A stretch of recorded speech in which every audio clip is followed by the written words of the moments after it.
Welcome to Obi-Wan Studios. For today's LEGO Star Wars set review, I have the 75416 Buildable Character Chopper, or C1-10P. This set released on May 1st, 2025 for $100, comes with 1,039 pieces and one minifig being our little astromech chopper.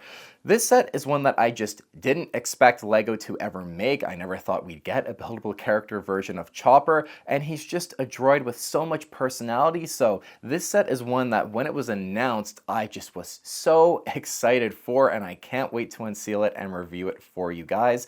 The box art looks really great. We have our buildable Chopper on the front, and what I would assume is the Ghost, and on the back side of the box you see his play features being highlighted just like you would expect, but this is one I cannot wait to build and display in my displayed LEGO Star Wars collection, so let's not wait any longer and get Chopper all unsealed.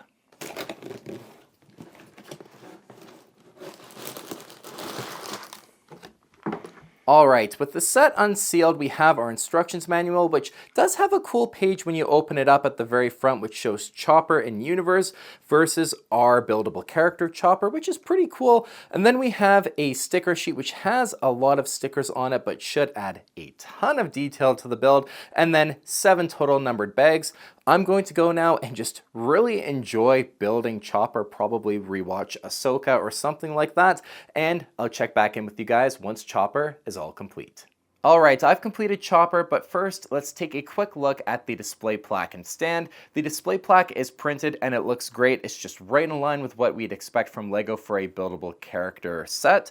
And then there is a small spot for the minifig Chopper to go on beside the display plaque on the stand. And this minifig version of Chopper, I just really have 2 small complaints with, and it's that the printing for the headpiece I really feel like should go all the way around. You have these gaps on the sides between the front and back printing of the astromech's head, and it just looks a little awkward to me. It should be printed all the way around.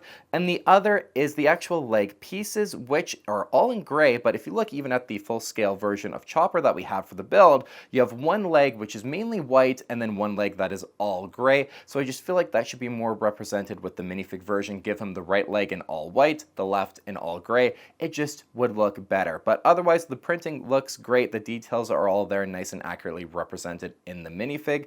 But just those 2 things I wish LEGO would do a little bit better. So turning now to the Chopper build, and I just think it looks so fantastic.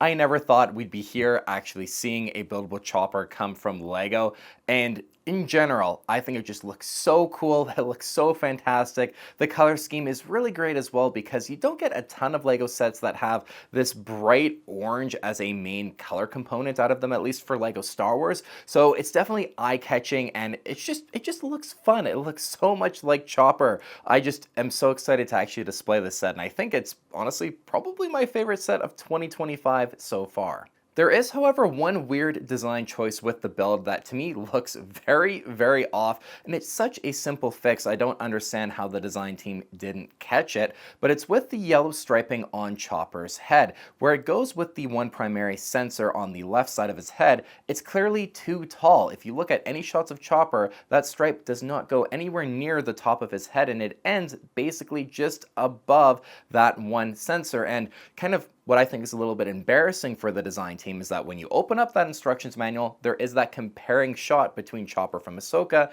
and the build, and I don't get how you couldn't catch it by looking at the 2. What's funny though is that as part of the spare parts, you actually have the fix for it right included in the set. There is the one by one little orange towel piece that you can just take, pull that one piece off, and then place the new one back on, and it looks perfect. That is the fix included right in the set among the spare parts. It's silly. I don't get how that was missed, and this is personally how I'm just going to display Chopper because I think it looks so much better done this way. Then I'll just put the little yellow towel in with the spare parts instead so I could have it in the real way it was meant to be designed, I guess, and then in the more accurate way with the fix. But for the remainder of the review, that little yellow piece is going to stay on Chopper just to keep him as the designers intended. And besides that weird kind of color blocking issue on the front of him, that's the only thing that really jumps out to me as a large inaccuracy with the build. We have the antenna on top of Chopper, and that is definitely a little too tall and small, but I think it works more than good enough to represent what the antenna kind of dish piece is. You can move it side to side as well just for some extra posability with the character. And then on the front of Chopper, we have a ton of stickers providing all of the correct detailing on the front. This is where, though, I do wish we had some of these pieces even printed, like the orange stripe that goes across his body. That is done with 2 different stickers, so you got to be super careful in getting that to line up correctly. So just getting those printed, I think, would have looked a lot better. And even just the white color matching of the stickers to the white brick isn't absolutely brilliant, but this is something that unfortunately we just have to expect with Lego. They don't do a great job of color matching their stickers, unfortunately. So if it was printed, it would look a lot better, but the detail is there, and from afar, you don't totally notice that color matching issue. So it's not the worst I've ever seen, but definitely something I just wish Lego would really get off their butts and fix. There is also the one arm which is tucked into the build but just exposed, which is accurate to what Chopper looks like. You can move it out, have it displayed in a different way, or use it for a little bit of play as well if that's what you choose to do. Otherwise, all of the details on the front of Chopper I think look really good, even the little wiring that was done near the bottom. It was just a creative way to actually get that accurately represented in the front of Chopper. As for the backside of the build, you don't really have much detailing going on at all. A little bit of greeveling in there, but you're not going to be displaying it from the backside anyway. Just some accurate details, but nothing too crazy going on. And the one area of the build that I think the designers really did an exceptional job in capturing is Chopper's legs. As I mentioned with the minifig version, you have the right leg, which is primarily white, but then still has the gray base, the actual kind of part where the wheels are. And then the left leg is done in the all gray color scheme. And the slightly different design of both legs looks fantastic. I just think the attention to detail was done very well for this overall general area. You have the wiring at the back, which looks really great too. And then on the outsides of each of the kind of feet for Chopper are just a couple of stickers. Again, here you have to line them up in order for them to look good because they are on 2 separate pieces, and the gray color matching here is pretty bad. So these are 2 other kind of areas for stickers that I just really wish we would have gotten printed pieces that would have looked a lot better, because these, well, the detail is there, they just don't look that brilliant. Now with Chopper's legs, as you would expect, you can tilt him around. You get some extra posing that you can do this way. There is that rotation with the legs. And Lego does provide the wheel for Chopper as part of the build. You simply just take the Technic pin and you slide it in right at the base underneath Chopper. You can lean him back, and then you have him on the wheel. Now, there are no inverted tiles or anything underneath the feet for Chopper, but that doesn't really prevent him from being unable to roll around. It's maybe not as smooth as it could have been, but the function is there, and it looks cool too if you choose to display it like this. You kind of have to make sure the legs are both tucked back and then slide them around just a little bit, but it's cool detail and something I very much appreciate being just an optional extra when it comes to our Chopper build. Moving back to Chopper's head, there are 2 additional play features that he has, and this first one I am so surprised was actually able to be done, and done fairly well, and it's the ability to bop Chopper's head back and forth like when he's talking. It's just such an iconic thing that Chopper does, and the fact you can do it, I just think is so cool. At the back of Chopper, there is a little pin that you can grab, and then you can move it up and down, and as you guys can see, if you move it pretty quickly, he kind of just bops his head. I can kind of line Chopper's head up, which the head does spin around, by the way, 360 degrees. But if I line Chopper a little bit more up straight, and then kind of give you guys a better angle, how cool is that? It's just so fun that they were able to make it work this well and seamlessly in the back of Chopper as well to actually incorporate the mechanism for it. A really great feature I just think is super cool and so fun. And then on either side of Chopper's head, you have the little arms that come out. They look great. The design is completely mirrored on either side.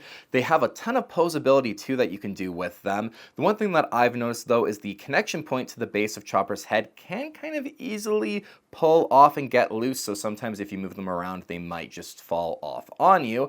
But let's just say this look isn't quite for you, however way you wanted to pose it. You just want it to be more seamless and clean design with the build. Now, in the instructions, it doesn't showcase how to do this at all or even really recognize that this is an alternative way to have Chopper. You see something like that on the back of the box, but it's not really clear on exactly how it's intended to be done. So a bit of a missed part from the design team in terms of instructions with the build, but you simply just pull each arm off from the pin connection on the sides, take them off, and then where you actually have stored on the back of the display plaque are these two orange blocks, and all you do is just push them in to where those pins are, and then you have the version of Chopper where the arms are tucked into the astromech head, and it's a bit of a cleaner look for sure. I'm not 100% sure the way I'm going to display the build. I might go a little back and forth on keeping the arms out or tucked in, but this is just the optional different way to display Chopper. I just don't totally understand why it wasn't made a little bit clearer in terms of the instructions at least provided, because to some people, for sure, this isn't going to be very obvious at all.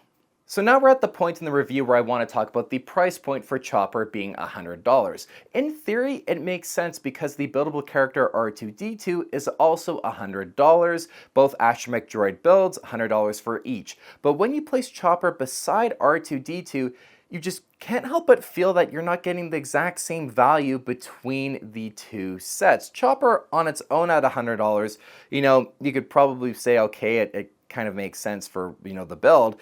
But beside R2-D2, which I think is an important comparison, the value just doesn't feel equal between these two sets. Even though the actual piece counts are extremely close, R2 is a bigger build, and the sizing difference between the two builds is not the issue here. Chopper is scaled pretty perfectly compared to R2-D2, and Universe he is shorter and a bit stockier, but you just feel like you're getting more for your money with R2-D2 when you compare it to Chopper. And let's not forget, you also get the Darth Malak exclusive minifig, which is an incredibly designed minifig in the set as well. So to me, it kind of feels like LEGO had that $100 price point in mind to match R2-D2 with Chopper, but they just didn't quite get there in terms of providing that value for money to make both of these sets feel equal for that price point. So to me, Chopper, I feel like is more of an $85, $90 set, not $100. And if you guys would like to see me compare these two sets in a lot more detail in a separate video, let me know in the comments down below.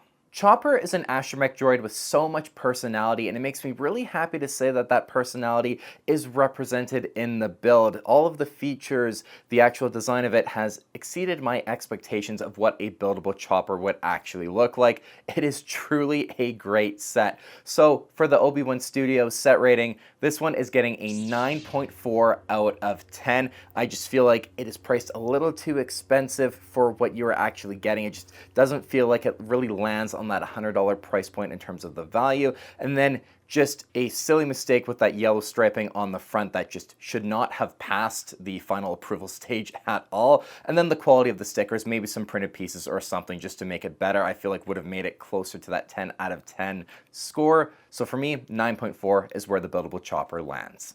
Thank you for watching my review on the 75416 Buildable Character Chopper. Let me know what you guys think of Chopper in the comments down below. Do you like him as much as I do? I just think he's so great. He's easily my favorite droid, so there's definitely going to be a really great spot for him in my displayed LEGO Star Wars collection. If you enjoyed the review, leave a like, and if you haven't subscribed to my YouTube channel and you want to support the videos that I make, please hit subscribe. That's the best way to support the channel.